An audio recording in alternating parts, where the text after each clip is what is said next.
Saudações a todas e todos. Estamos iniciando mais uma entrevista do projeto Histórias de Vida e Educação em Ciências. E hoje eu estou aqui muito feliz com a presença da professora Edene Amaral. Muito obrigado, professora, pela disponibilidade.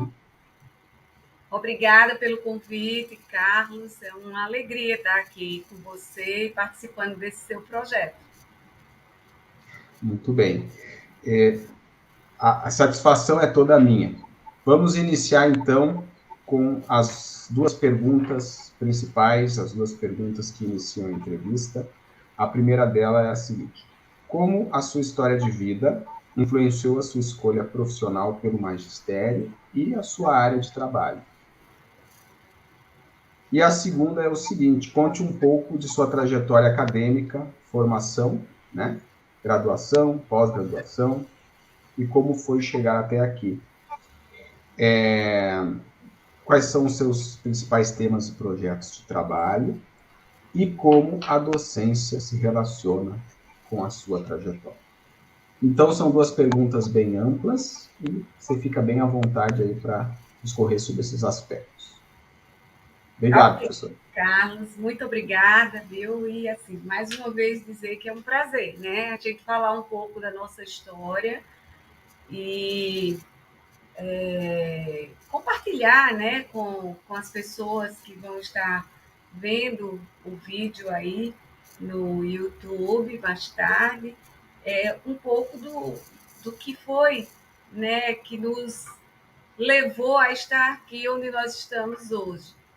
É bem interessante, antes de começar a contar mesmo os fatos, eu acho muito interessante a gente pensar que quando nós contamos a história em retrospectiva, né, nós temos aí uma reconstrução que para mim é uma coisa muito bonita, porque certamente a forma como eu vou contar hoje para vocês não é exatamente a forma como eu sentia quando eu vivenciava todos os fatos, né? Às vezes eles vão acontecendo na vida da gente, a gente não sabe meio, né, aonde eles vão nos levar e quando estamos no lugar aonde ele nos levou, nós podemos olhar para trás e ressignificar e significar esses fatos.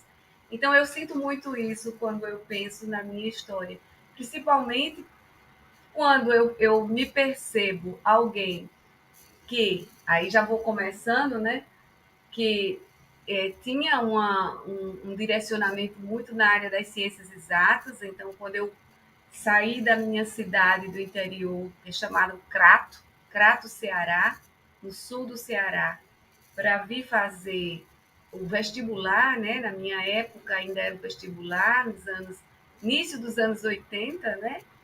Eu saí de Crato e vim morar em Recife. E aí fiz o vestibular para engenharia química. Naquela época, quando a gente ia fazer vestibular, o leque de opções, eu digo um leque de opções, claro que tínhamos muitos cursos, mas pelo menos nesse contexto que eu nasci, cresci, né, numa cidade do interior do Ceará, e quando eu chego em Recife, as opções pareciam muito restritas aos cursos de medicina, engenharia, nem os cursos de direito tinham assim tanta importância como tem no dia de hoje. Mas ficavam mais pela área de saúde, né, para às vezes, né, os desdobramentos aí das ciências biológicas, a psicologia, a psiquiatria na medicina e assim por diante. Então era basicamente uma escolha entre engenharias e medicina, exatas ou ciências da saúde. É interessante como o universo das ciências humanas não estava presente na minha vida quando eu fui fazer o vestibular. Então, eu fiz o vestibular para engenharia química. Eu tinha uma irmã que já era, tenho, né, uma irmã que na época já exercia, né, a função de engenheira química no laboratório aqui da Suzene, e isso me influenciou bem. E tinha também a minha irmã que era médica, então a gente se mirava muito nos irmãos mais velhos, nas irmãs mais velhas. Então as duas tinham essa escolha e já estavam exercendo a profissão. Então, eu fiz a engenharia química, gostei do curso, acho que fui bem. No mestrado, eu estava em Recife, eu já tinha uma ideia de que eu gostava das discussões e das questões das ciências humanas. Antes, né, de pensar em fazer um mestrado, na época da graduação, eu já participava de DA, eu já participava de DCE, então eu já entendia um pouco o que era o movimento político na universidade e eu participava também de grupos de paróquia, né, numa igreja católica.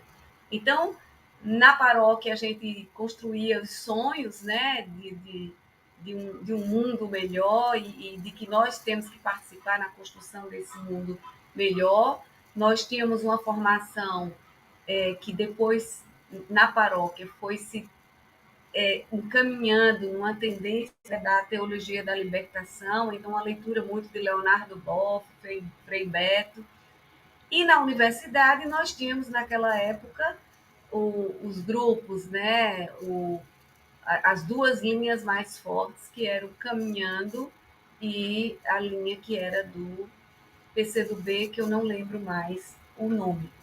E a gente vai se constituindo enquanto identidade nessa vida universitária a partir também desses discursos. Então, a engenharia, Que quando eu ano, vou. Oi. que ano mais ou menos essa Essa época era. trajetória na engenharia? Eu entrei na universidade em 1981 e eu terminei o meu curso em 1986.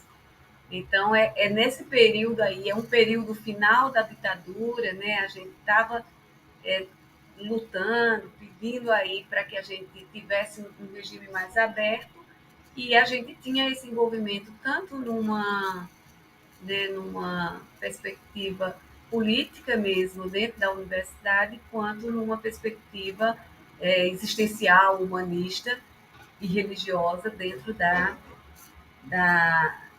do grupo, né, de igreja. E aí eu fiz o mestrado. Eu pensava em fazer mestrado. Eu já tinha uma ideia de um mestrado que fosse muito aplicado, mas aqui em Recife, na época, nós tínhamos poucas opções de mestrados na área de química, né? Então, me formei em engenharia química. Então, nas áreas de química, eu tinha uma ideia assim de fazer um mestrado mais aplicado. Só que nós tínhamos aqui o mestrado de química teórica.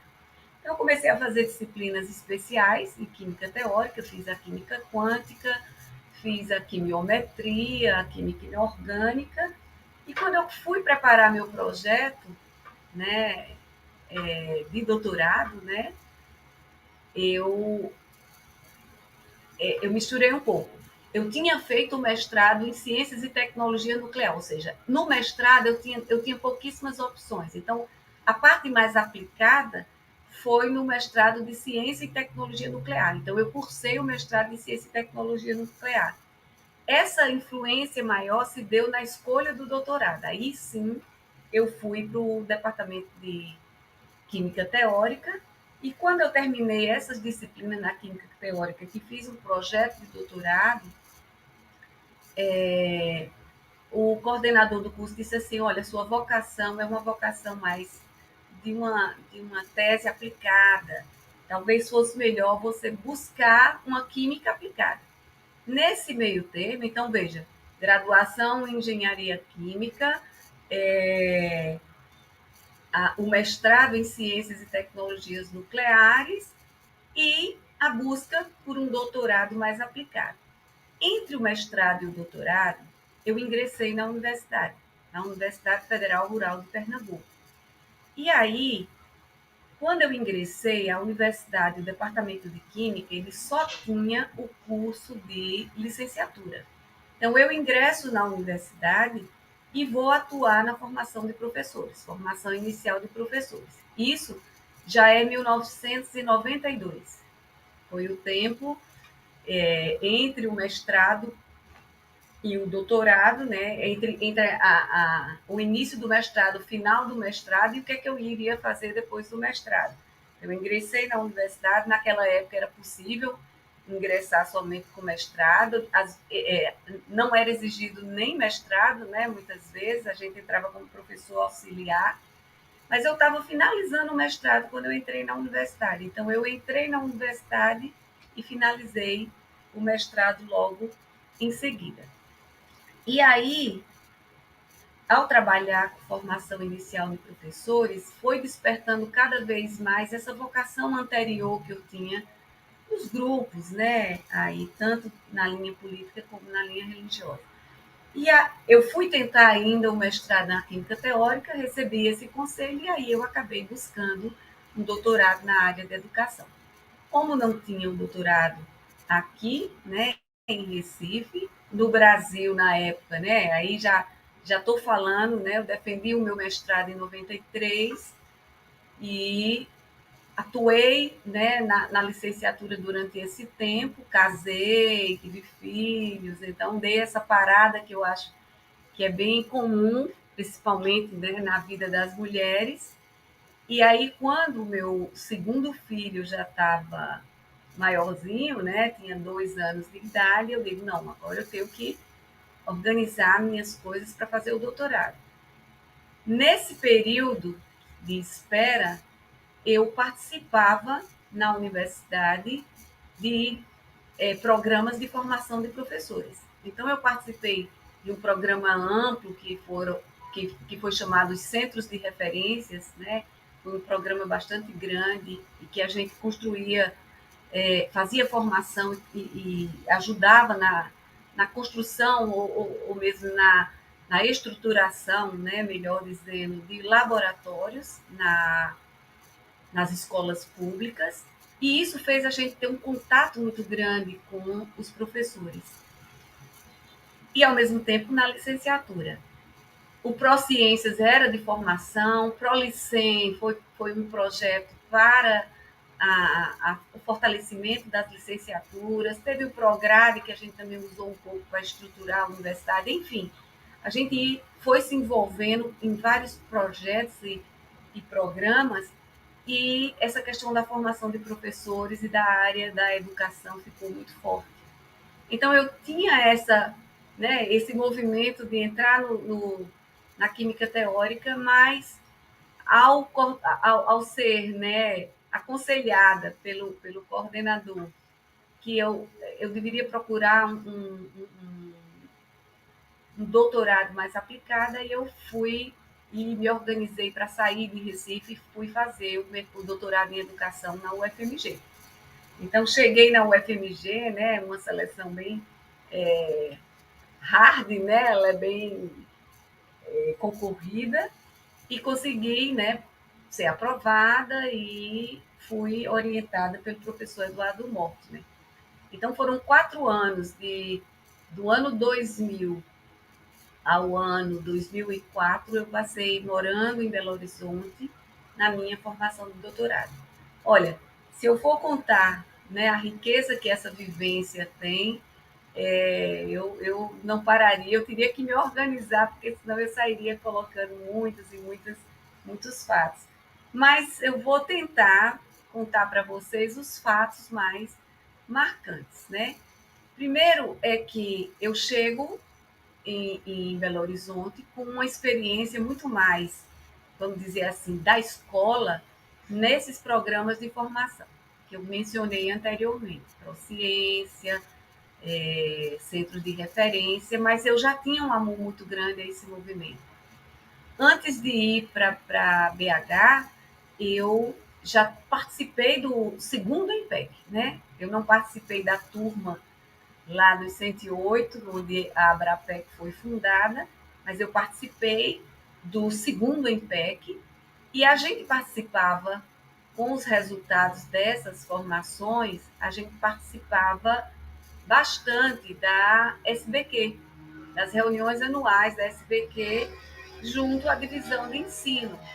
Então, eu tinha já algo construído nessa linha da educação química, né? Eu fui bastante influenciada por uma grande colega e grande amiga, né, do coração, que é a professora Rejane Martins Barbosa, que havia chegado em 96 ou foi 94, ela chegou do doutorado em educação química na Inglaterra. Então, a gente fez muitas parcerias, fez orientações juntas, fizemos projetos juntos, e tudo isso foi constituindo esse meu desejo e essa minha decisão firme de fazer o doutorado em educação. Então, lá vou eu, né, para o doutorado na UFMG. Na primeira disciplina tem um evento engraçado que eu sempre conto, que eu nunca esqueço, eu conto para os meus alunos hoje, na pós-graduação, quando a gente está falando de metodologia, né, de se constituir um sujeito pesquisador, que eu acho que no primeiro semestre, ou segundo do doutorado, eu estava fazendo uma disciplina de metodologia e a professora pede para toda a turma escrever um trabalho sobre como você se constituiu o sujeito da sua pesquisa.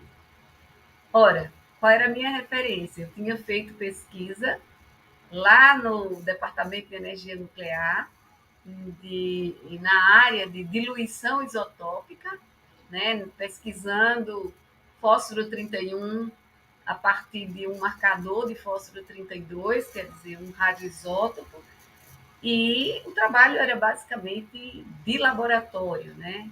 Depois, sim, a gente usou um modelo para explicar o comportamento que a gente tinha no fluxo do fósforo com o solo ou com um material que simulou o solo.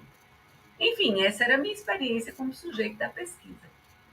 E eu fiquei me perguntando o que é ser sujeito da pesquisa, né? Quando a gente faz a pós-graduação numa área mais das ciências exatas, né, das ciências que a gente chama muitas vezes duras, mais técnico, nós pensamos pouco sobre o que é ser sujeito pesquisador, sujeito da pesquisa. Então, eu fui pensar, e o que eu acabei fazendo no trabalho foi descrevendo o que foi minha experiência com a pesquisa no mestrado.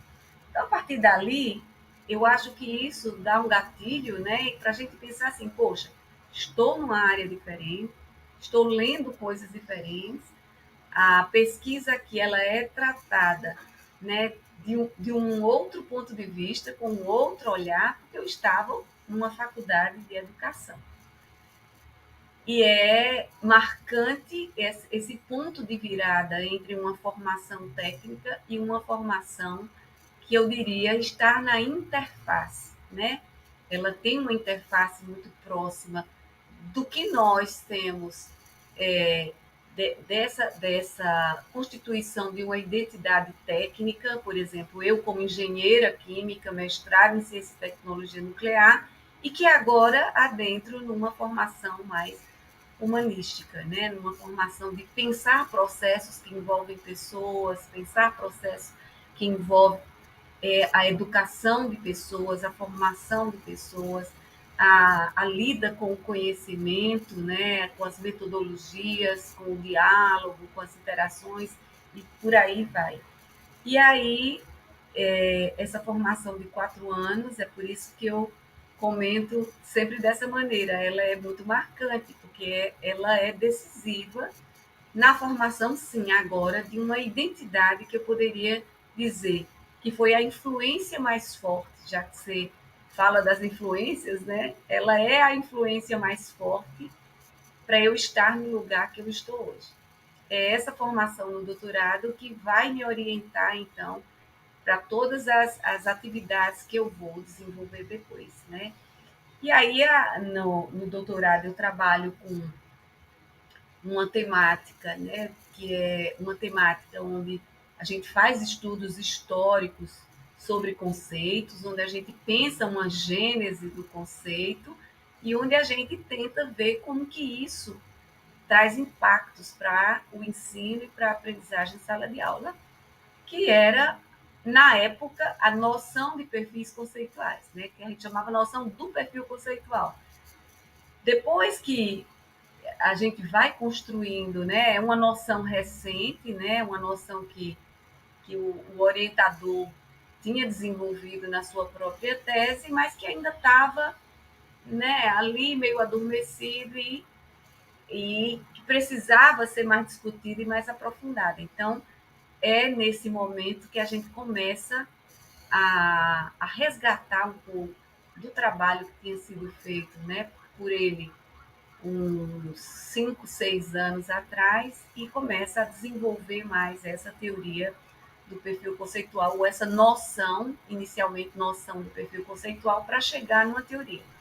Esse é um trabalho, né, que é minucioso, esse é um trabalho que é feito em grupo, que carece de muitos estudos, que tem colaboradores assim que são importantíssimos, eu diria cruciais.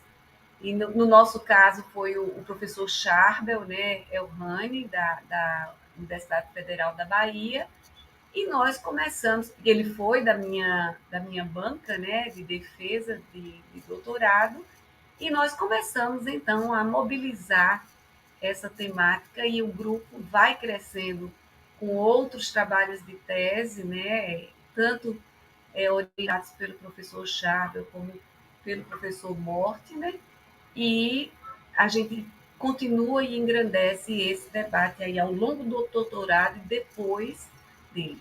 Então, depois que eu volto para Recife, né, eu retorno à minha universidade e vou formar meu grupo de pesquisa, né, com a experiência que eu tive do grupo de pesquisa do professor Eduardo, que eu participei, e chego aqui, 2005 eu já entro na pós-graduação, e quando eu entro na pós-graduação já assumo a coordenação da pós-graduação, então havia uma carência muito grande, né? A professora Heloísa Bastos, que estava na coordenação, ela já tinha, né, extrapolado o tempo regular, né, possível de estar dedicada a coordenação, e eu entro na pós-graduação já assumindo a coordenação, que foi uma experiência também muito importante para a gente ampliar não somente a questão aí, né, de trazer o doutorado e começar a criar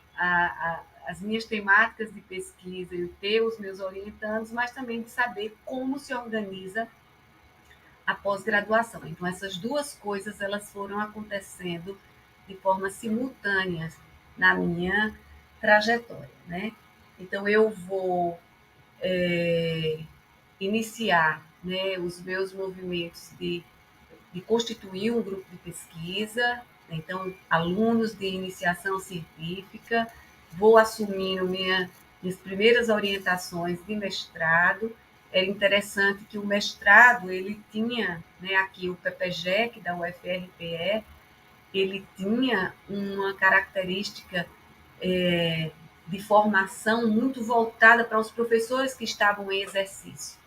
Quem eram esses professores? Aqueles professores que participavam conosco lá nos anos 90 desses programas, Prociências, Centros de Referência, e que estavam buscando, né, também se aprimorar e também ter a sua formação escalada aí no nível de pós-graduação.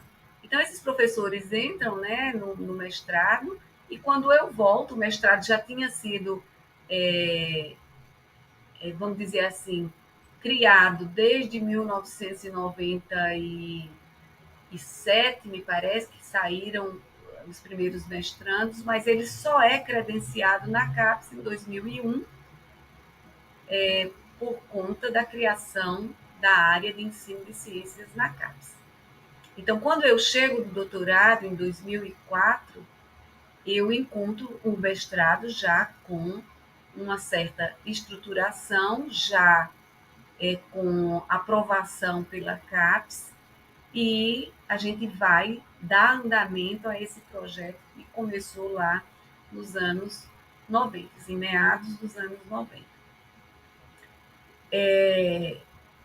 Eu estava falando isso por conta das características do perfil, né, que a gente tinha de formação lá. Então, quem estava lá eram esses professores, então as temáticas, quando eu chego aqui, são temáticas bem próximas da vivência desses professores, dessas professoras na escola. E eu venho com uma temática, né, da noção de perfil conceitual, com história, filosofia, com uma perspectiva histórico-cultural bastante forte, e eu vou ainda passar um tempo para ver como é que eu consigo engrenar essas temáticas que eu trago com o doutorado, com o contexto que eu encontro no programa ao qual eu me credenciei e que eu estou, né, coordenando. Isso leva um tempinho e o meu grupo acaba se formando em 2006, né? Somente 2 anos depois que eu retornei do doutorado é que eu consolido um grupo de pesquisa, e ele tinha essa característica interessante, que eram esses professores que já vinham do programa, que atuavam na escola, os licenciandos que a gente credenciava, né, a cada ano a partir da iniciação científica. Não existia PIBID nessa época, né? A gente tinha os licenciandos se inscrevendo no programa de iniciação científica, e a gente fazia a iniciação científica voltada para a área da educação química, da educação em ciências. Eu acho interessante que eu acredito que foi no ENEC de 2010, que eu acho que foi em Brasília, nós tínhamos um tema em debate que era exatamente o PIBIC é o lugar de pesquisa em educação, ou o PIBID, que tinha recém sido criado pela CAPES, né? Nós começamos o nosso PIBID aqui em 2009, ou o PIBID é que é o lugar da pesquisa em educação. Então, tinha uma discussão muito rica de alguns que pensavam PIBID não é lugar de pesquisa, PIBID é lugar da prática na escola. Quem quer fazer pesquisa tem que ir para o PIBIC. E havia essa disputa porque outros diziam, não, se os nossos licenciandos estão indo para a escola pelo PIBID, o PIBID também pode se constituir num espaço onde eles criem suas questões de pesquisa e desenvolvam investigação sobre essa prática que eles fazem na escola. Então, é muito interessante pensar no início dessa discussão, né? Quando a gente vê hoje o PIBID um programa bastante consolidado, e às vezes até o PIBIC, no nosso caso aqui na universidade, às vezes um pouco esvaziado de licenciandos que fazem pesquisa na área da educação. A gente aqui no nosso departamento tenta manter, né, essa, vamos dizer assim, essa presença da pesquisa em educação no programa PIBIC, que a gente acha muito importante estar em todos esses fóruns para discutir nossa pesquisa em ensino ou educação química, ensino ou educação em ciências. Então, eu chego aqui e esse grupo, né, do CNPq, que foi cadastrado no CNPq, criado em 2006, tem essa característica de trazer primeiro os licenciandos do PIBIC, depois chegaram os licenciandos do PIBID e os professores da escola mestrandos, né? Então, a gente tinha uma discussão muito boa, nós conseguimos, em 2006, 2007, aprovar um edital universal, conseguimos depois a bolsa de pesquisa, né? De professora pesquisadora, né, no CNPq, e isso faz a gente crescer na trajetória, nessa identidade, né, como uma pesquisadora na área de ensino de ciências, né, na área de educação em ciências. Então, a gente, nesse paralelo com o grupo de pesquisa na universidade, essas discussões sobre a teoria do perfil conceitual, elas vão sendo ampliadas, elas vão sendo aprofundadas, e a gente faz alguns eventos específicos, né, sobre o perfil conceitual. E em 2014, né, nós temos a publicação de um livro na Springer, que é o livro sobre a teoria do perfil conceitual. Então, definitivamente, o perfil conceitual se torna uma teoria. Então, de 2014 para cá, a gente já trabalha de forma mais consistente com essa opção da temática de pesquisa. Mas deixa eu voltar ainda um pouquinho até chegar a 2014, porque nesse período também o engajamento na pesquisa nos leva a nos organizarmos nas sociedades, né? Então, em 2005, já saindo do doutorado, eu participava dos eventos, né? Participava do EMPEC, eu sempre fui bem assídua, EMPEC, ENEC, né? Um ano EMPEC, um ano ENEC. E eu tenho também a minha primeira experiência em gestão, né? Em 2005, eu entro na secretaria do IMPEC, a secretaria adjunta, tendo o professor Nardi como presidente da Abrapec. A Abrapec já estava constituída, né, e já tinha estatuto e tudo mais, e nós tínhamos nossas eleições lá. Então, é uma experiência também muito marcante a gente começar a ver como que a comunidade se organiza. E eu tenho cá para mim, sabe, Carlos, que a formação e a nossa trajetória e as influências que nós temos até chegar ao lugar onde chegamos, elas são, mas assim, muito constituídas dessa diversidade de coisas que a gente experimenta. Então, veja, experimentar o doutorado em outra área, voltar e tentar, né, no engajamento da pós-graduação, começar o seu próprio grupo de pesquisa, mas simultaneamente ver como funciona institucionalmente a pós-graduação. E, em paralelo a isso, ver como funciona a comunidade científica que lhe acolhe, né, nessa atividade de pesquisa, é muito interessante. É muito importante.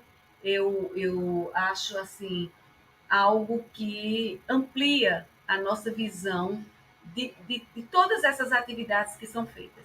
Se eu estou no âmbito da pesquisa, amplia a minha visão de pesquisa. Se eu estou no âmbito de uma gestão institucional, amplia o que é aquela instância dentro da instituição. E se eu estou no nível de relação com toda a comunidade nacional, isso amplia a nossa visão do que é a nossa instituição, o nosso grupo, o nosso programa, num contexto bem mais amplo, que é toda a comunidade acadêmica em nível nacional. Claro que mais tarde nós vamos ampliar ainda mais quando nós começamos a participar de eventos internacionais. Então, isso são influências que são interessantes e eu gosto muito de contar a minha história percebendo esses elementos que se complementam, se articulam e que engrandecem um ao outro, né? Agora, dentro dessa trajetória, aí eu saio da pós-graduação e o pessoal, né, na universidade, a gente sabe que nossa função na universidade é uma função que tem um tripé, né? Nós fazemos não só pesquisa, mas é pesquisa, ensino e extensão. E como era que eu organizava essa minha experiência mais forte, que foi da pesquisa depois do doutorado, como é que eu organizava com essas outras instâncias aí da minha função na universidade. No ensino, o que é que aconteceu? Quando a gente chega do doutorado, a gente chega assim com 1000 jeitos diferentes de levar a nossa ação na graduação. Eu continuava atuando na formação de professores, na formação inicial, né, no curso de licenciatura, e agora eu começava a assumir, né, comecei a assumir disciplinas que eram mais essas disciplinas do conjunto mais didático-pedagógico das disciplinas da graduação. Então, concomitante à ideia de pesquisa, no ensino a gente ia desenvolvendo várias atividades, principalmente dentro da área de experimentação. Eu fiquei vários anos ministrando a disciplina de química experimental, né, para o primeiro ano, os calouros que chegavam na universidade, os feras, né, como a gente diz aqui, e a gente fazia aulas que eu considerava assim riquíssimas, maravilhosas de química experimental, a vivência no laboratório. E também as disciplinas de instrumentação para o ensino. Então, nessas também a gente tentava desenvolver, né, diferentes instrumentos, trabalhar por que cada instrumento, e isso também me dava panos para as mangas para ter os alunos com a iniciação científica na graduação, pesquisando sobre essas temáticas, experimentação, pesquisando sobre instrumentação, estratégias, recursos didáticos, e também,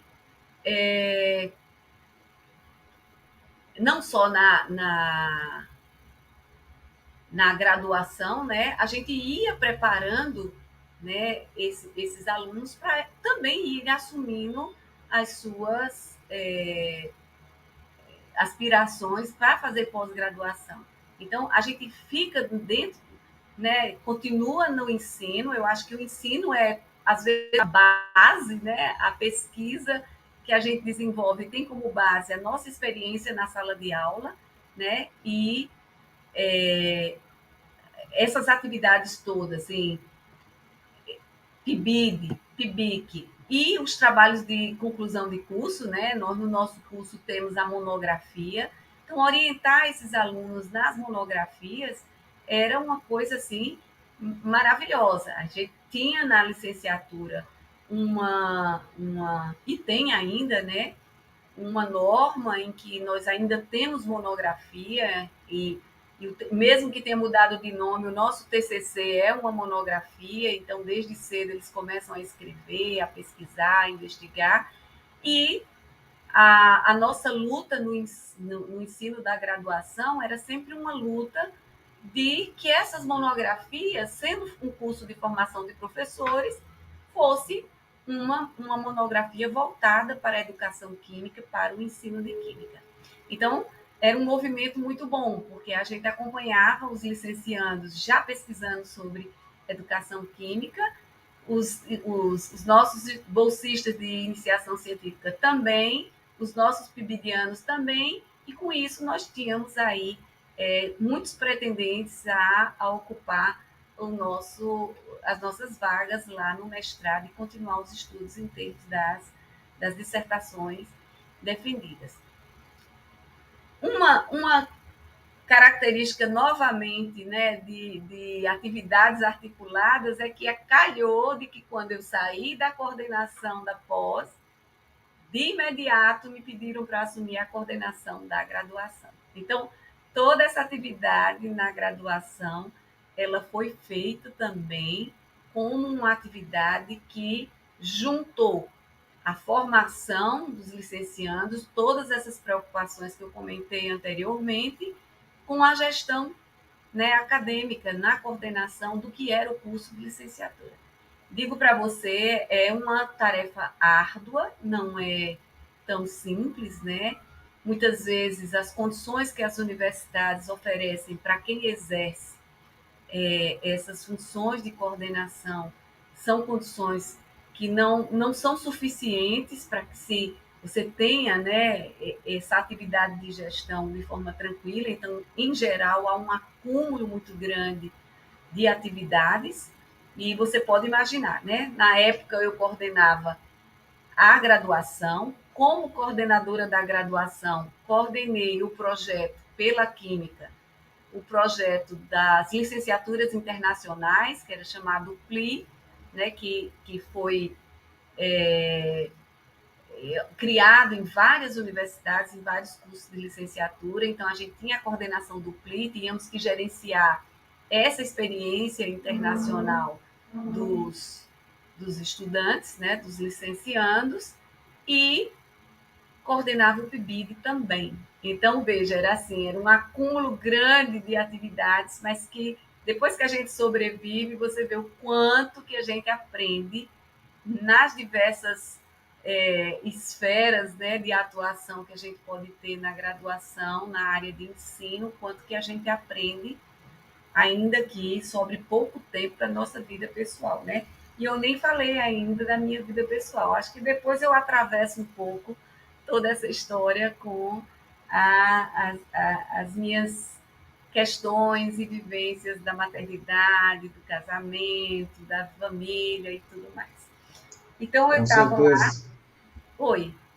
Não, eu acho que com certeza, até porque hoje essa questão, creio que ela está em evidência, né? Isso, Porque a gente tem uma diferença grande entre homens e mulheres, essa questão da, da consolidação, né, da trajetória acadêmica, e aí muitos movimentos inclusive em concursos públicos isso, aí, né, de exato, claro. pontuação para haver uma ponderação em relação a isso, né. Acho que depois, à medida aí que você for desenvolvendo, é interessante pontuar essas questões aí. Isso, com certeza vou pontuar. Então, assim, na área de ensino, eu tive também essa experiência. Então, se a minha pesquisa veio da experiência do doutorado, o ensino veio também com essa carga da experiência do doutorado aí. E é interessante que, como no doutorado eu tinha feito o doutorado sanduíche, né, na Universidade de Leeds, eu fiquei lá 6 meses, né, fiz pesquisa bibliográfica, desenvolvi alguns trabalhos com o Phil Scott.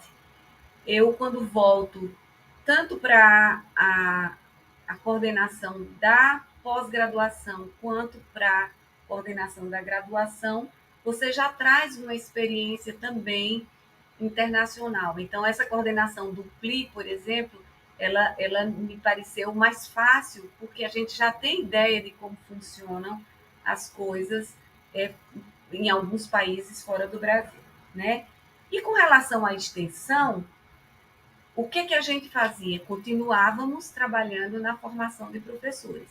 Mas aí houve já uma diversidade maior, que foi, além da formação de professores, ou seja, a gente coordenou cursos de especialização, eu coordenei 2 cursos de especialização na Universidade Federal Rural, em parceria com a Secretaria de Educação, professores de Química, né, que iriam para a universidade, nos bons tempos em que a formação de professor contava com essa articulação universidade e governo do Estado, né, hoje nós temos, infelizmente, né, uma inserção da iniciativa privada com outra visão de formação de professores muito atuante nas escolas e o que a gente ouve, né, uma inquietação geral de que tipo de formação que se está oferecendo. Naquela época, né, nesses anos aí, dos 2005, logo que eu cheguei de doutorado, eu coordenei o curso de especialização de professores de química na universidade, 1 ano e meio de formação, com monografia de especialização. Era muito bom ter turmas. Eu acho que a gente chegava a turmas de 30, em média de 30 professores sendo formados na especialização ou mais, eu não recordo bem o número de professores. E lá em 2008, se eu não me engano, novamente nós tivemos outro curso de especialização. Então, minhas atividades de extensão continuavam com né, nessa linha da formação de professores e também eu comecei a trabalhar mais com essa questão do currículo. Então, em 2005, nós tínhamos aqui o primeiro projeto de escola integral de Pernambuco, que foi o ginásio pernambucano, foi um projeto, né, de parceria público-privada, onde restauraram o ginásio pernambucano, que havia sido uma escola pública, né, de muita qualidade, né, muito boa, de uma formação robusta, onde se formaram, estudaram pessoas que foram governadores aqui do estado, e um ex-aluno que era presidente de uma holding, né, e faz uma parceria e restaura esse colégio, e a gente da universidade entra com o projeto pedagógico, né? Eu estava chegando do doutorado, mas Quem estava à frente era minha colega de departamento, a professora Ângela Vasconcelos, e ela logo me convidou a participar desse projeto do Ginásio Pernambucano. Nesse projeto, em paralelo, nós trabalhamos também a questão do currículo do Estado de Pernambuco. Então, na extensão, começo agora a pensar nas ideias de currículo, né, na minha experiência e na minha trajetória. Então, em 2005, nós trabalhamos com a elaboração de um currículo. Quando ele estava prontinho, por questões políticas, não foi, né, efetivado, não foi implantado, porque mudou a linha política do governo do Estado e o currículo foi engavetado, infelizmente. Né?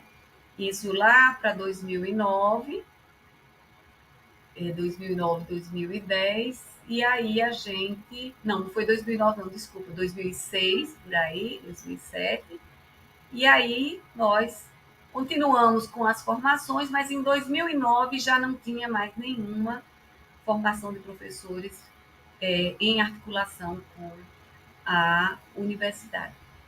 A gente, nesse ínterim, a gente fazia alguns pequenos cursos, né, às vezes até na universidade, e os professores gostavam de participar e a gente colaborava de uma forma indireta para a formação continuada de professores que atuavam, né? Professores que estavam com a gente desde aqueles programas lá de 1990, lá do Prociências e os outros, e que a gente mantinha, né, numa rede de colaboração que sempre foi muito bonita. Em 2009, eu acho que essa rede ela fica cada vez mais esparsa, né, por conta do impedimento que se tinha dessa articulação com a universidade.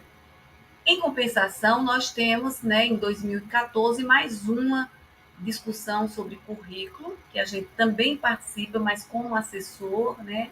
Veio uma empresa de fora e para assessorar a Secretaria de Educação do Estado na elaboração do currículo, e a gente na universidade era convidado para assessorar esse grupo que já vinha, e nós novamente participamos na elaboração de currículos.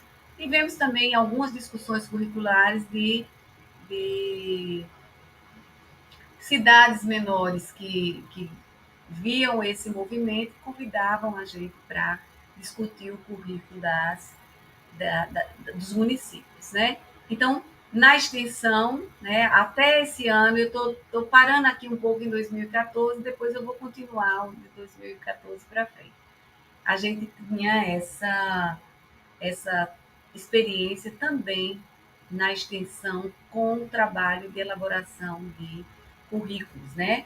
Tem um fato marcante nesse período, é que em 2010 a gente tinha lá já tido aquela experiência no ginásio pernambucano.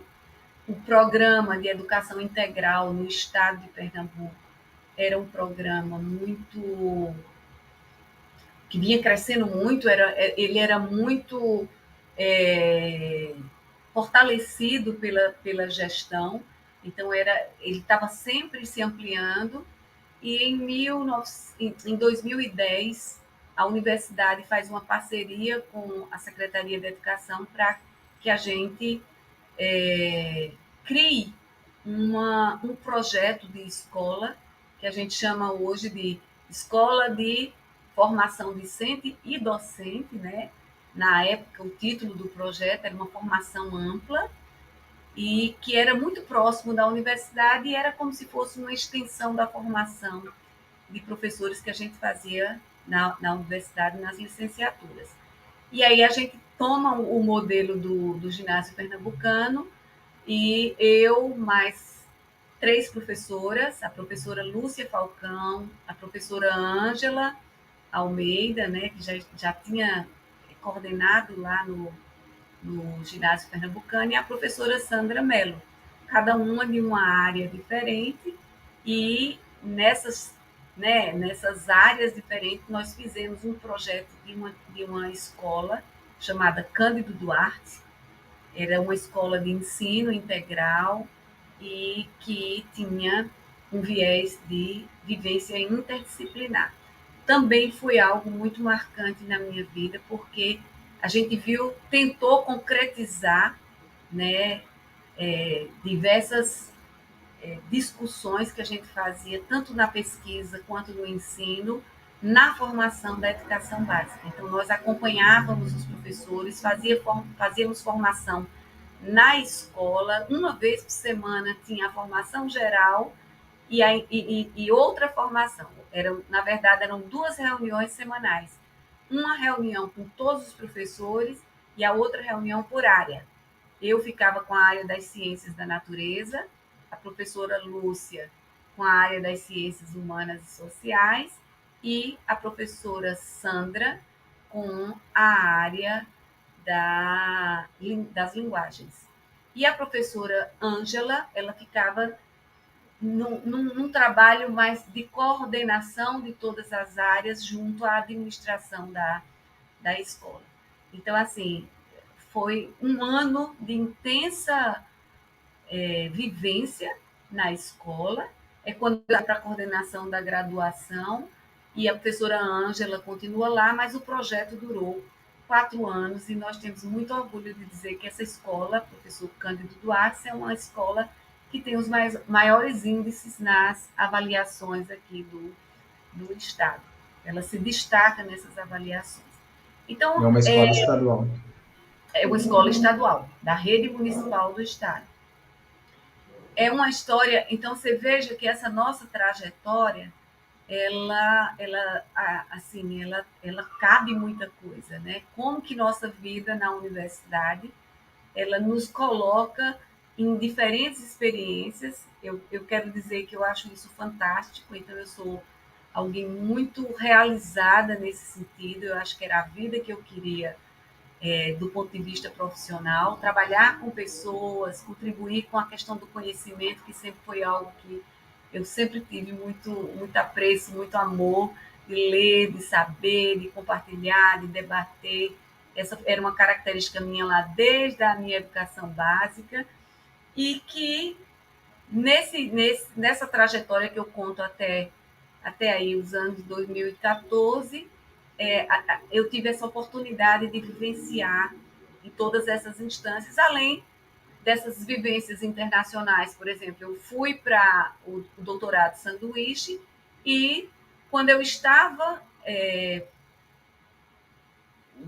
na coordenação do PIBID, eu me afastei e fui para fazer um pós-doutorado novamente na Universidade de Leeds.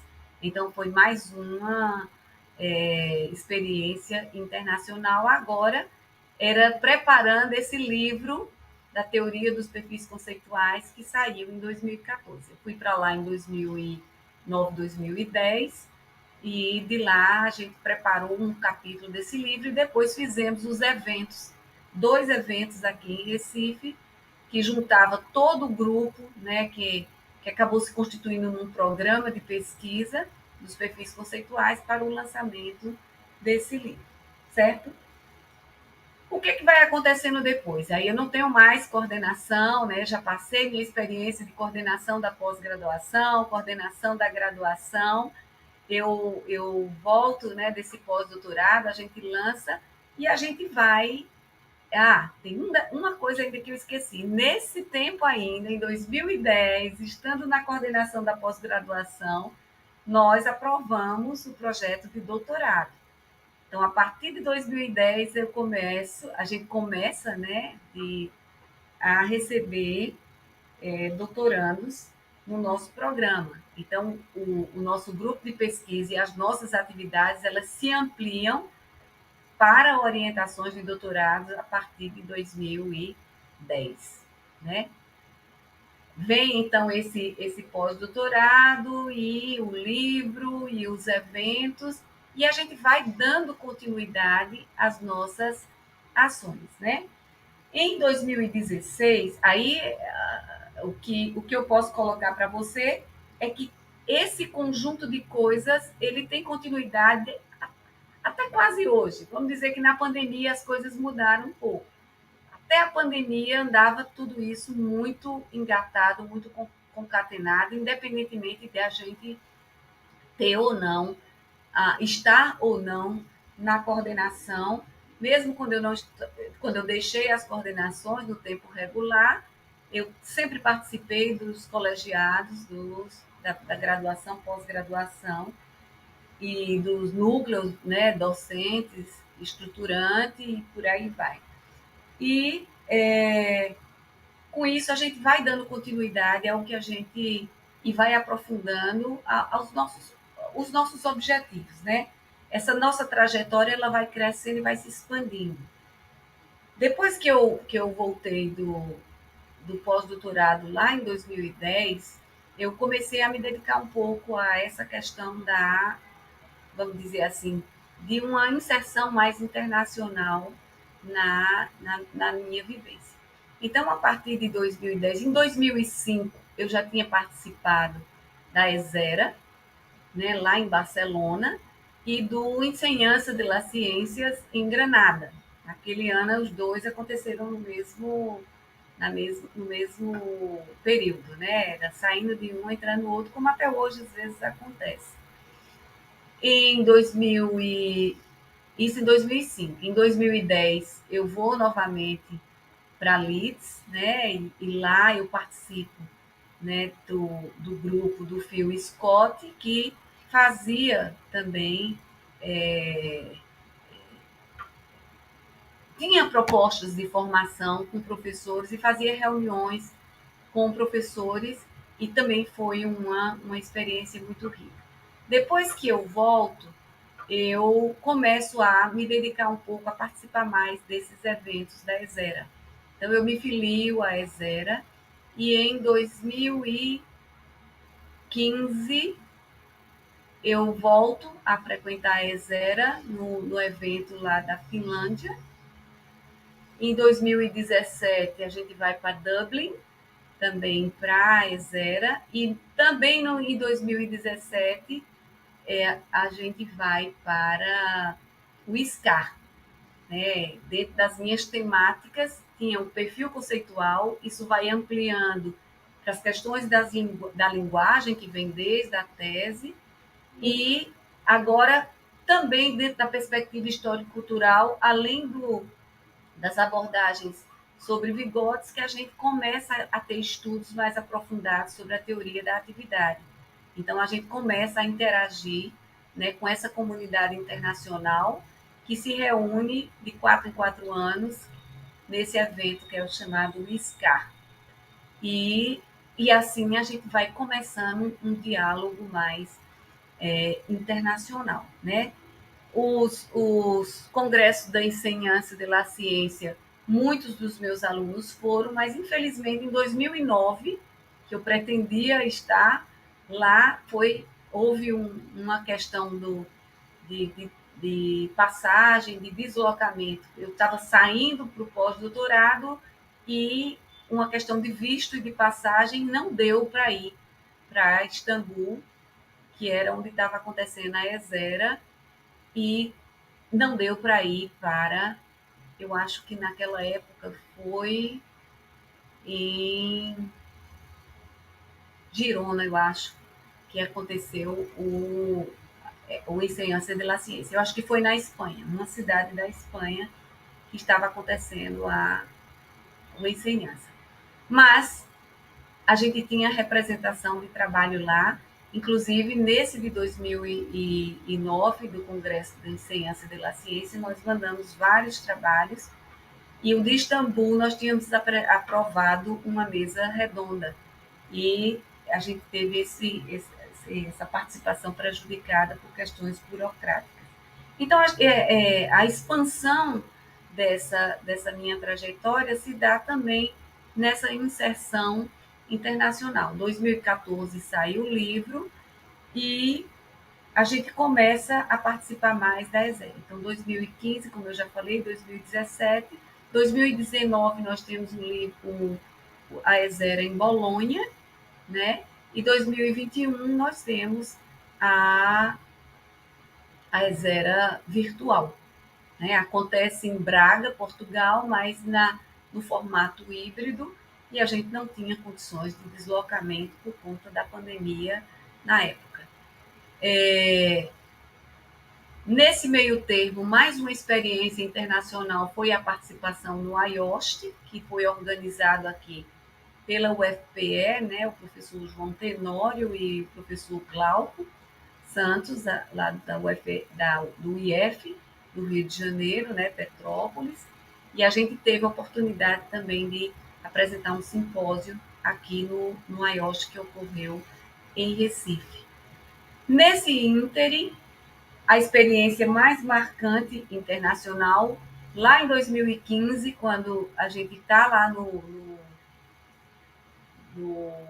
na ESERA em Helsinki, eu conheço a professora Hanna Sevian, né? Ela se interessa por um dos nossos trabalhos que estavam sendo apresentados lá, e a gente entra numa parceria.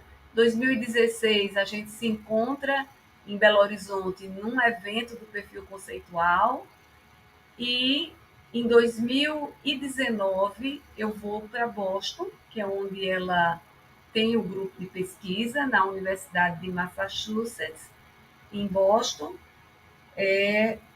a convite dela para atuar como professora visitante, né? Eu fiz uma dobradinha, pós-doutorado, professora visitante, e ministrar uma disciplina lá no grupo dela de pesquisa. Então, eu diria para você que também é um momento muito marcante, porque eu estava acostumada com as experiências mais na, na Europa, né? Os eventos quase todos na Europa, exceto que houve o SCAR lá no Canadá, né? Em Quebec, e agora eu me desloco para a América, né? A América do Norte, que eu não conhecia de viagem, de passeio, mas não do ponto de vista de conhecer a estrutura educacional e de pesquisa lá. E lá eu tive a oportunidade de fazer pesquisa na escola, a oportunidade de ministrar essa disciplina e de conhecer outras universidades, participando da Gordon Conference, da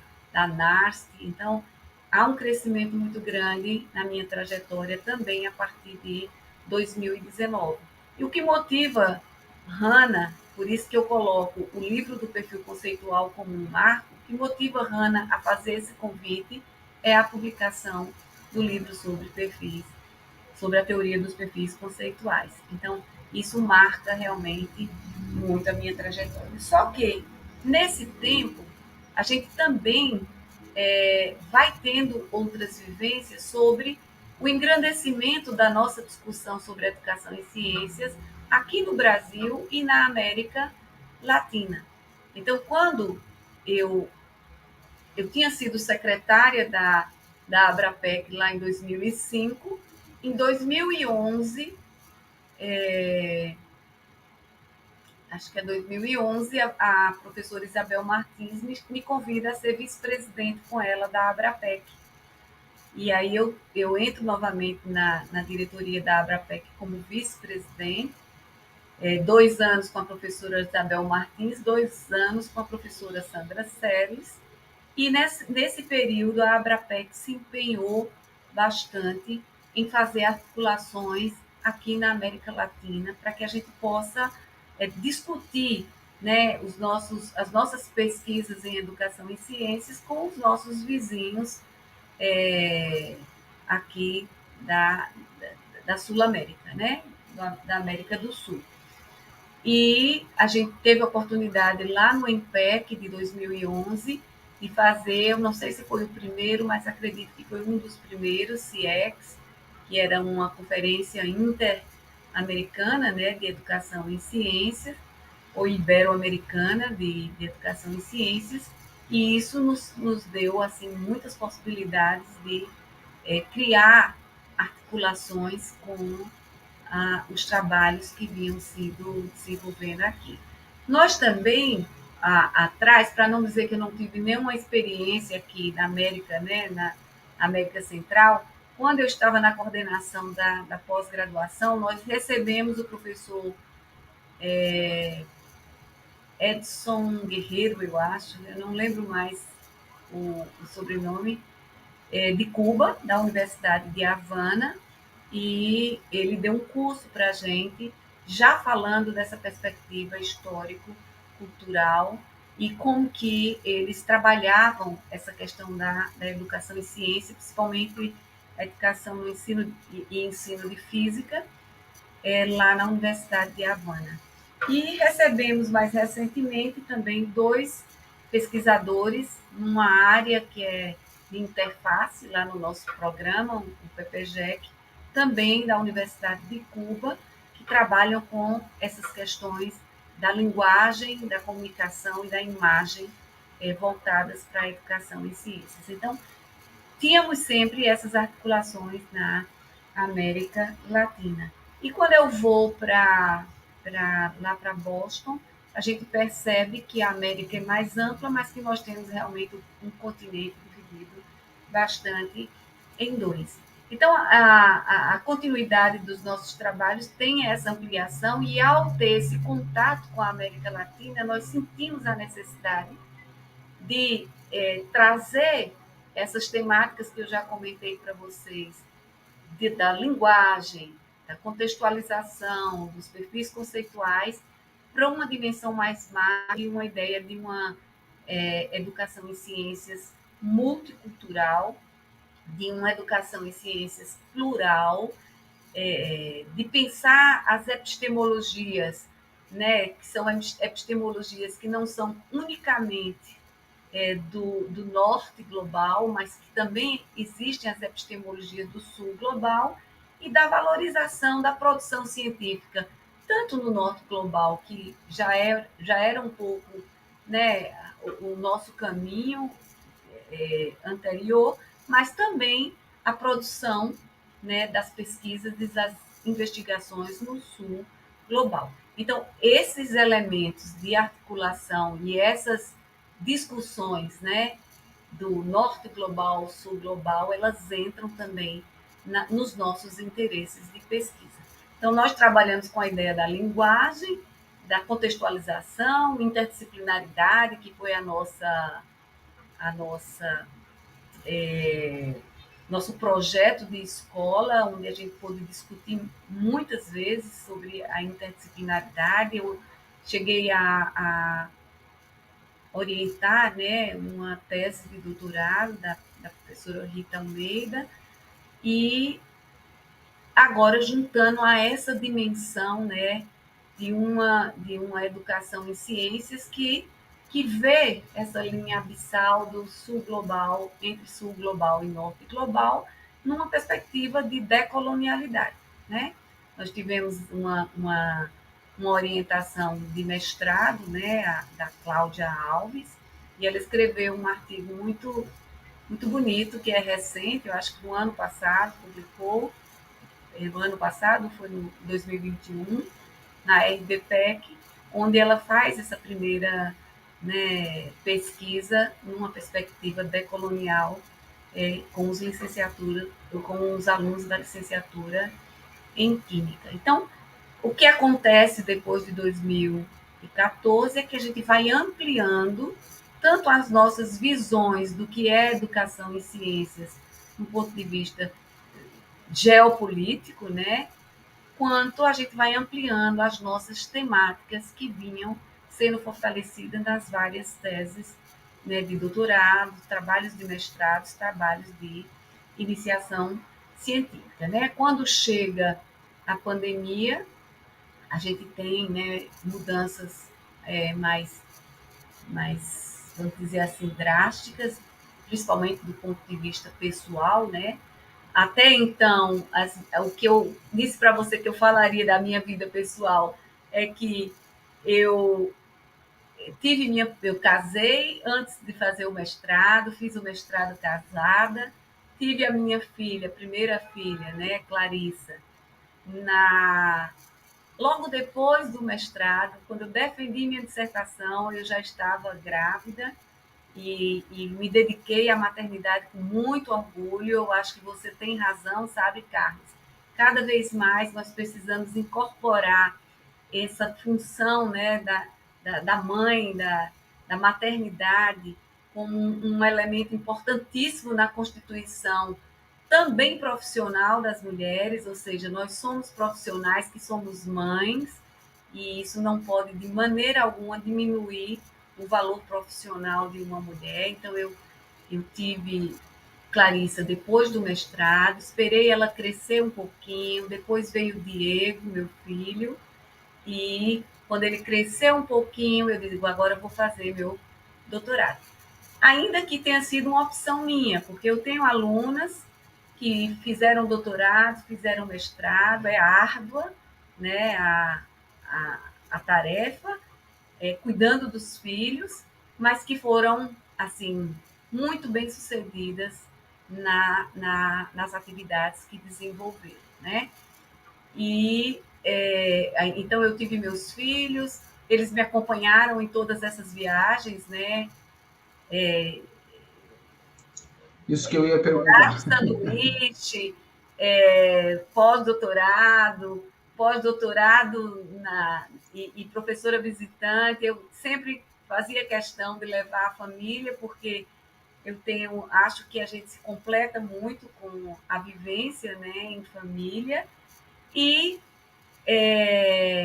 tinha meus pais, né, a partir de 2012, meus pais vieram morar perto para que a gente pudesse cuidar mais. Então, os cuidados com os nossos pais fazem parte da nossa vida. Eu saí da coordenação da graduação, porque meu pai adoeceu gravemente, ficou em home care. Então, eu pedi para sair, né, um pouquinho antes do quarto ano, né, eu estava no terceiro ano de gestão, já estava no segundo mandato, mas eu saí para me dedicar inteiramente ao cuidado do meu pai, e ele faleceu em 2015.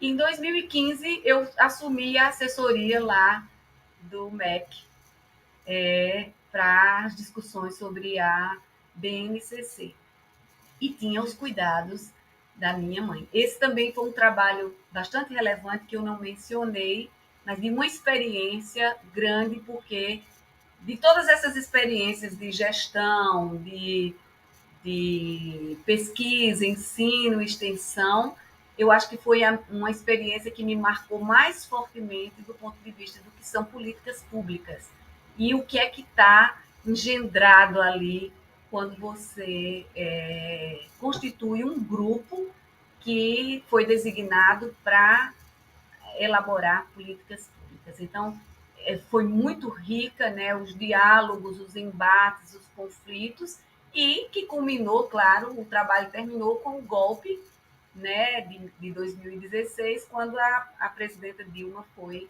destituída, né, injustamente do seu caso, isso hoje comprovado já juridicamente. Então, essa experiência também foi muito, muito forte, muito marcante. E naquela época eu tinha acabado de perder o meu pai. E quando tudo isso termina, a gente também se volta, né, voltando agora para o aspecto mais familiar, os cuidados da minha mãe. E eu estou falando isso porque, então, a gente ficou dentro dessa dimensão, cuidando dos filhos, da família também, né, com todas essas atividades correndo, e cuidando daqueles que cuidaram de nós um dia, né, da minha mãe. Então, na pandemia, o que acontece? Eu perco a minha mãe, né? A minha mãe teve Covid, se recuperou, mas o pós-Covid dela não deixou ela sobreviver. Então, ela faleceu depois de 4 meses que teve o Covid, o Covid, e 7 meses depois eu perco meu irmão para a Covid. Eu acho importante, sabe, colocar isso na minha trajetória, porque a gente percebe o quanto que a pandemia ela foi um marco, né, nas nossas reflexões sobre vida, sobre existência, né? Então, foram dois fatos na pandemia, além de toda a dor que nós sentimos por todos os outros que se foram, né? E além da gente estar vivendo naquele período um governo terrível, né? Um governo desumano, né? Um governo corrupto, e que hoje a gente está vendo todas essas ações é, injustas e desumanas e horrorosas, eu não tenho outra palavra para dizer, sendo levantadas, investigadas e tomara que devidamente punidas, né, por conta desse governo que nós temos. Então, nesse período da pandemia, meu marido, ele também foi trabalhar aí no Sul, né, em Curitiba. Eu tive que fazer muitos deslocamentos para Curitiba e eu pedi a minha aposentadoria da universidade e me afastei da graduação em 2021. Me afastei da graduação, da aula de graduação, mas continuei com as orientações de TCC e com todas as minhas atividades na pós-graduação. Estava no PPGEC, como estive desde o começo, mas lá para 2018 entrei no Profiqui, no DQ, e aí em 2021 começamos a Rede Nordeste de Ensino, que é a RENOEM, e eu estava lá também. Então hoje eu faço parte desses 3 programas e a gente tem cada vez mais ampliado essas discussões.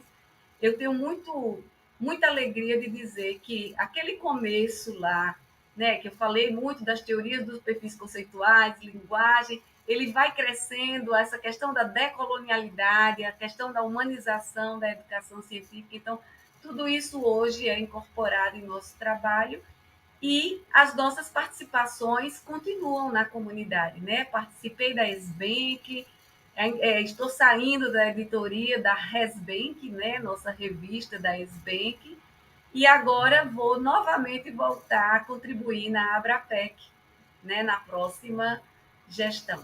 Então, aí, eu não sei, sabe? Falei demais e tentei fazer um resumo que vai e volta, mas a vida é mesmo essa teia, né? Que a gente daqui a pouco não sabe onde começa nem onde termina. Eu não sei se você gostaria de perguntar mais alguma coisa. Não, tem algumas perguntas sim, mas com certeza é isso mesmo, né? Esse movimento de ida e volta é típico da nossa memória, né? Das nossas memórias. E é uma reconstrução. Foi um relato muito abrangente e muito rico. Né? Agora, aproveitando essa riqueza da tua trajetória, sem dúvida nenhuma, eu queria saber como é que você enxerga o momento da nossa pós-graduação na área de educação e ciências, já que você vai voltar aí para nos liderar aí na Abrapec. Como é que você enxerga esse momento? Não precisa fazer assim, uma reconstituição histórica de maneira nenhuma, mas quais são as perspectivas? Eu acredito, Carlos, que o atual momento é um momento em que a gente tem que fortalecer a nossa ideia de comunidade de pesquisa em educação química, ou em educação e ciências na Abrapec, né, que congrega as pesquisas em educação química, educação em biologia, educação em física e tantas outras, educação ambiental, educação em saúde, que muitas vezes estão lá sendo colocadas para a gente em termos da Abrapec. Mas em termos da educação em ciências, de uma maneira geral, acho que, independentemente da Abrapec, né, eu acho que a Abrapec pode ser, né, aquela entidade, aquela associação que congrega muitos desses nossos desejos, né, das nossas expectativas, mas de uma maneira geral, eu acho que nós temos que ter um bom projeto político do que é a educação científica no país, principalmente por esse período de pandemia que nós vivenciamos, a possibilidade do negacionismo se fortalecer, que nós vivenciamos, né, a apresentação de conhecimentos que muitas vezes não têm validade científica, como se eles fossem conhecimentos legítimos. Então, nós temos que fortalecer a educação em ciências em várias perspectivas. Seja na pesquisa, ou seja, trazer uma divulgação maior do que a comunidade faz em termos de pesquisa, seja a educação que acontece nas escolas, ou seja, na educação básica, quais são nossos objetivos da educação científica? Muitas vezes a educação científica, por exemplo, com essa BNCC, que nós lutamos para que ela seja modificada e essa reforma do ensino médio, para que ele seja revogada, né, e que nós temos aí um projeto de lei em curso na Câmara, nós queremos dizer que o que foi feito não traz para os nossos jovens uma educação de qualidade.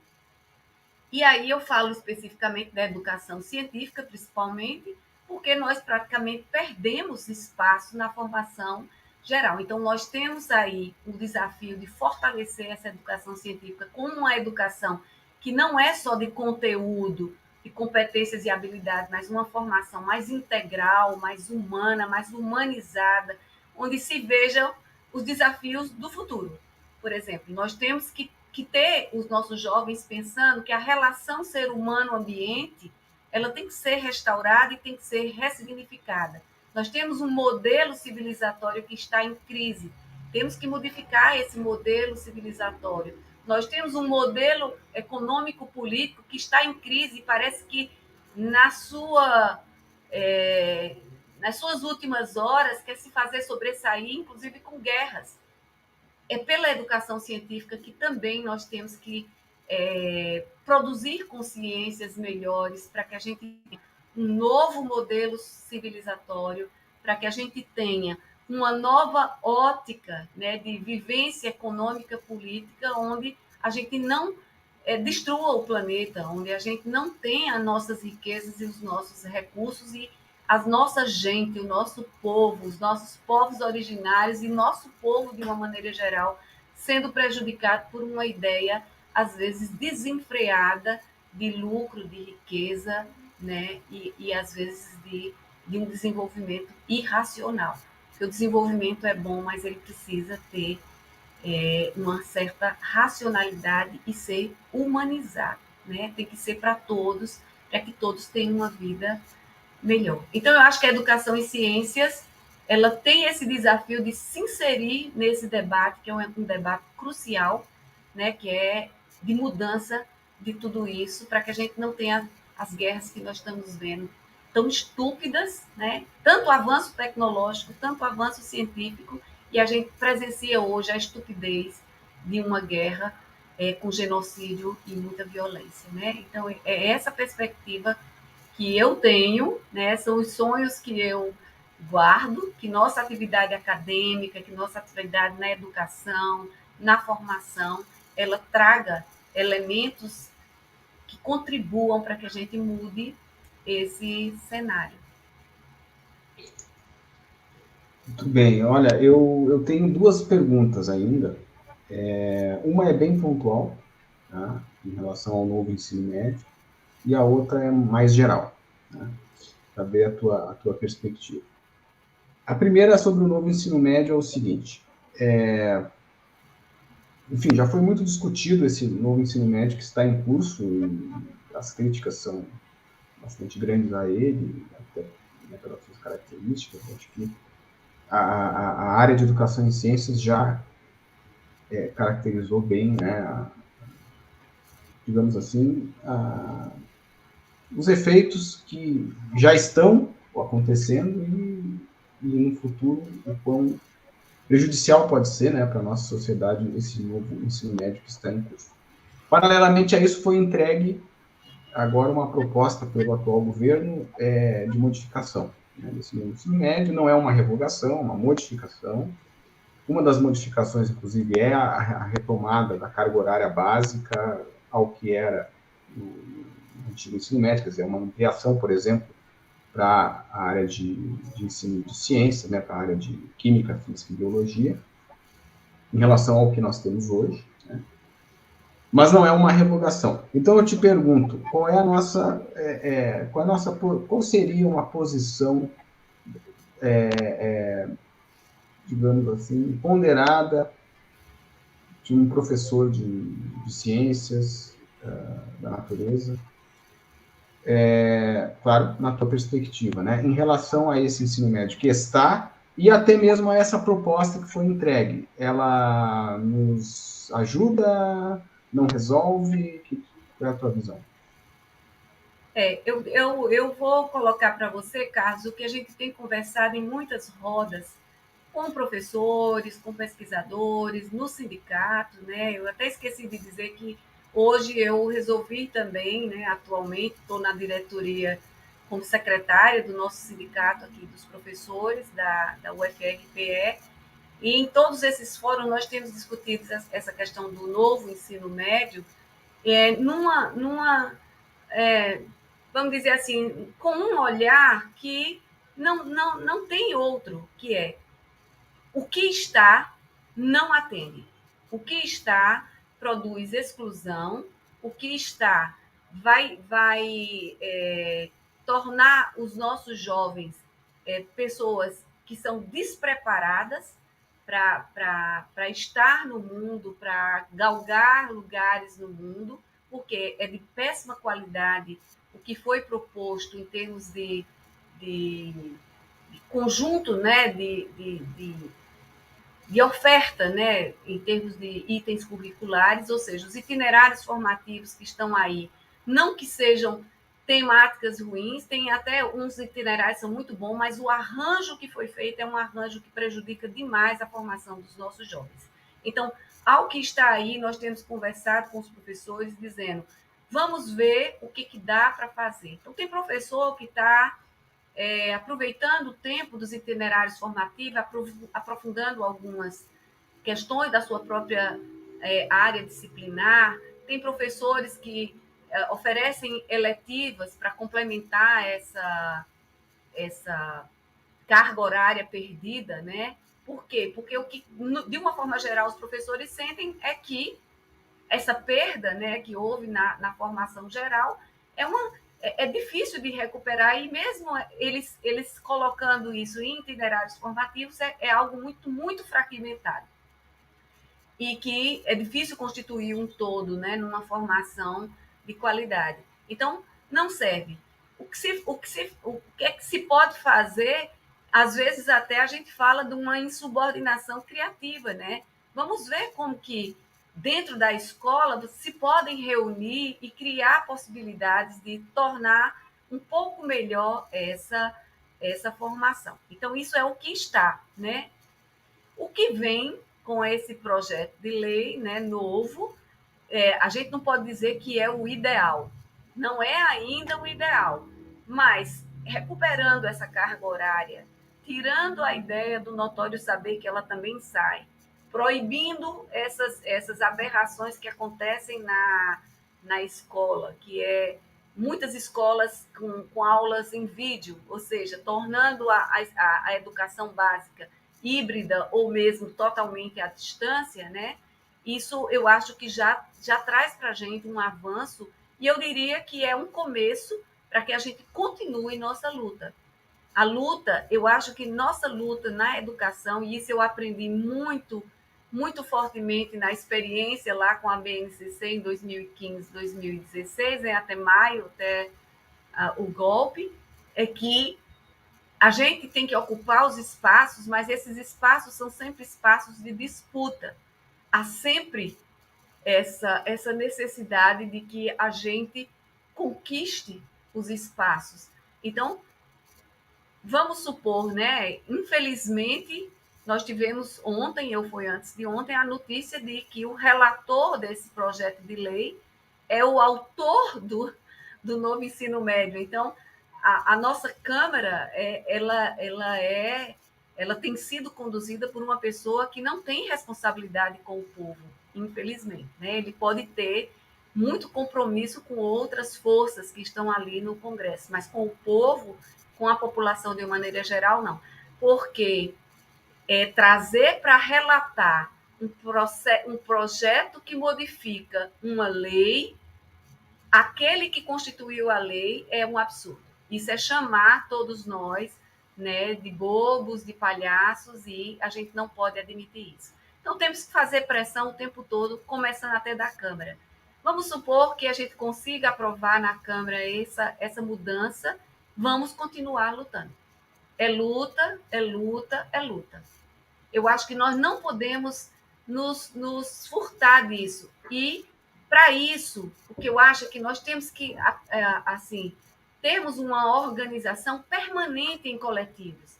Eu digo muito isso para os professores das escolas: se organizem, né, em comunidades ali de aprendizagem, comunidades de formação, em coletivos de planejamento, mas se organizem sempre.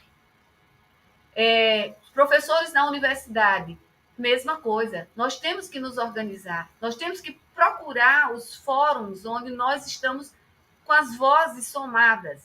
Porque a gente ficar só reclamando no plano individual, a força diminui bastante. Não tem força, né? Então, podemos fazer nossas reclamações, né, os nossos desabafos, mas o que vai fazer a gente modificar, ter as mudanças que são necessárias para um bom projeto é continuar na luta. E é se organizar para essa luta. Tudo bem. Assina embaixo. Agora, a pergunta mais geral que eu queria fazer, até falou um pouco aí, que seria em relação à temática da docência hoje, né? A profissão docente, professor, do ensino básico, porque eu acho que a universidade, ela, como formadora, né, de professores, tanto na formação continuada, né, mas eu acho que principalmente na graduação, né, nas licenciaturas, né, acho que a gente deve ter um olhar muito importante para o trabalho do professor da educação básica, né? E aí eu te pergunto, na atual conjuntura, como é que um professor, principalmente esse que está se formando agora nas licenciaturas, deve pensar ou pode pensar o seu desenvolvimento profissional? E eu te pergunto isso, inclusive considerando pensar o seu desenvolvimento profissional, considerando as condições de trabalho que tem, as condições de carreira que existem, né, as instituições que existem para se trabalhar. E eu te pergunto isso justamente porque, pela tua trajetória tão grande, tão vasta e tão ampla, né, uma pessoa que tem uma vivência não só nacional, mas internacional, como é que tu enxerga isso? O que a gente pode dizer para esses sujeitos que estão nesse momento da sua vida profissional, né? Estão saindo de uma licenciatura, estão entrando aí iniciando a sua trajetória? Eu sei que é uma pergunta muito ampla, mas a partir da tua visão, a partir da tua vivência. Claro. Não, isso está nas nossas falas desde sempre, sabe, Carlos? Quando a gente já fazia ali no Prociência a formação de professores, a gente percebia que as condições de trabalho do professor eram difíceis. Então, não adianta você preparar aquela formação mais bonita possível, mais idealizada possível, e você encontra um professor com uma condição de trabalho péssima. Assim, essa parte que eu acho que é básica, mas não é pouco importante, que seria bons salários, né? Nós temos um trabalho enorme para que se pague o piso salarial do professor, né? Então, é algo que temos que lutar e esse piso salarial tem que ser revisto a cada etapa, né? Vamos dizer, de governo e de leis que vão sendo atualizadas, né? Porque aí tem gente que acha assim, já está ganhando muito. Não é, né? A gente luta por um piso, mas a gente ainda sabe que esse piso não é o que seria o piso ideal para os nossos professores. Então, a luta pelo piso para que ele seja pago e ele seja revisto, eu diria, as condições de trabalho nas escolas, infraestrutura das escolas em que os professores trabalham e também as condições de carreira. Muitas vezes o professor sequer é dispensado para fazer uma pós-graduação. Ele sequer é dispensado para passar uma tarde ali num evento. Ele não tem, por exemplo, muitas vezes ajuda de recursos para a sua própria formação. Então, os direitos, a estruturação de uma carreira que seja realmente condizente com a função que o professor exerce na docência, eu diria que vai ajudar a valorização do professor. E, por fim, não por fim, mas um outro ponto que eu diria para você é ter uma estrutura robusta de formação continuada. Não dá para pensar a educação somente jogando o professor na escola, ou seja, você fala desses licenciados que vão assumir seus postos nas escolas, eu diria para você, eles chegam lá e o que eles encontram enquanto carreira docente, enquanto profissão docente, no sentido de que eles vão galgar, né, níveis maiores de formação, níveis maiores de salário, níveis maiores de atuação. A escola é uma instituição em que o professor deveria se sentir muito contemplado na sua docência. O que nós vemos, por exemplo, na pós-graduação, são professores que são tão maltratados, então são tão subvalorizados nas escolas que o sonho deles é ir para a educação no ensino superior. Tem professor que ama dar aula na escola, nas escolas públicas, nas escolas da educação básica.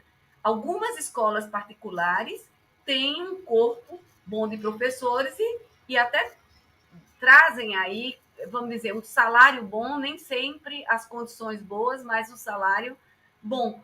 Mas a escola pública, ela não valoriza, há uma subvalorização grande do professor no sentido da função e da importância social que ele tem. Então, é preciso que essa carreira seja estruturada para que esses jovens licenciandos, entrando na escola, eles vejam um futuro, né, do ponto de vista da estruturação da sua carreira como professor e como docente. E aí, essa formação é parte dessa estruturação da carreira. Então, nós temos que ter essa responsabilidade de receber esses professores novos nas escolas, enquanto um espaço de trabalho que é digno da profissão que ele vai exercer. E valorizar cada vez mais a docência como profissão, né? Vai e vem, a gente vê as pessoas achando que o professor pode ser substituído por qualquer coisa.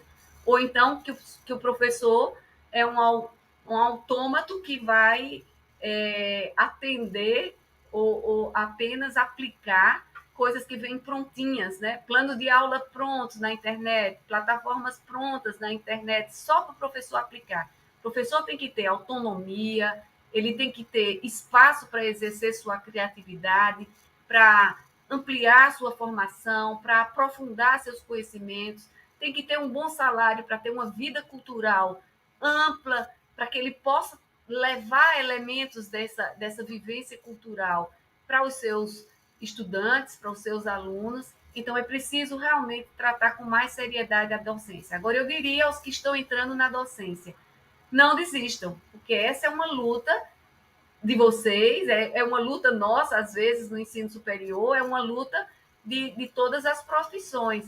E que eu vejo professores, eu convivo com professores que são verdadeiros exemplos, sabe, de luta, de responsabilidade, de profissionalismo, de competência, sabe, de dedicação à sua profissão. Então, é possível, mas a gente tem realmente que ter uma luta forte para que seja cada vez mais valorizado. Avançar, né, e pensar como uma profissão de permanência, né, a escola também como um local de permanência desse profissional ao longo dos anos. Bom, eu tenho só a agradecer, foi um privilégio, tenho certeza que quem for assistir depois a entrevista também será um privilégio, né, e eu quero te agradecer demais a disponibilidade, foi muito agradável ouvir tudo isso, foi uma aula, acredito também, para mim, né, e te desejo muito boa sorte aí nos projetos futuros e na condução de todos os projetos futuros, em geral, e em especial na Abratec. Muito obrigado, professor.